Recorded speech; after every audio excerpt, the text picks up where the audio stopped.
first experience with this vehicle. It's the first time I drove it. So it made me curious. I didn't expect anything typical before I went on it. I went in it pretty neutral.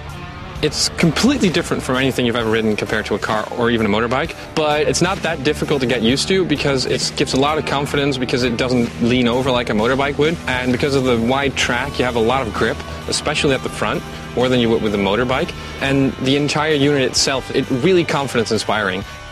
I haven't ridden Spyder for a few years now. For me, getting back on it took about 5 minutes to work out what all the buttons do again, and the fact it's got reverse gear and things like that is a bit alien to me. But yeah, once you've been riding it for 10-15 minutes, it's really easy.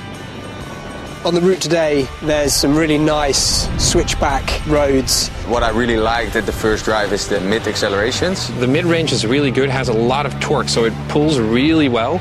You learn to kick it down into first gear, and there's so much torque there that you can get it to overwhelm the back wheel. And when you come around a corner with that back wheel kind of spinning and smoking, it's almost like drifting a car. It becomes fun to just plow it into a corner at the throttle, and it'll just slide a little bit, but you got loads of driver aids. So you got traction control, you got ABS, everything that'll help you keep it on the road, but it's just loads of fun.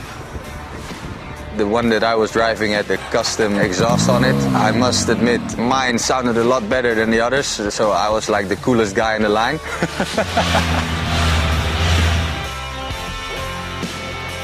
So I think the evolution of just the styling is really cool. The fact that you can see the bodywork and everything now. The riding position on this bike that I was riding was more aggressive. Having warmed handles will be very good because it's way too cold in our country.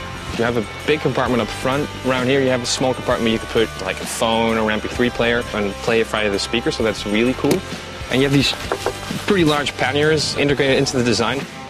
That's a big advantage compared to a motorbike. It is completely different from a motorbike also in terms of wind protection because you have a lot of wind protection. You don't get as much of the wind in your face as you would normally, but it still feels like you're out in the open, the whole freedom thing you get with a motorcycle, but still you're a bit more protected. So if that's your thing, this is really something for you. If I have to pick 3 good points about the Am Spyder F3, it will be the futuristic looks. It's definitely the mid-range torque, which is damn near perfect.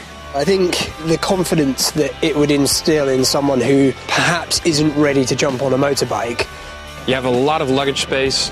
And through yeah, like I said, I think handling and performance-wise, there's nothing really like it out there. It's really different to everything else. It's not like driving a car, and it's not really like riding a bike, and it's really comfortable. So you could be doing huge distances on it, and you can get a sore back or sore wrists or anything. You can have some fun on it, definitely.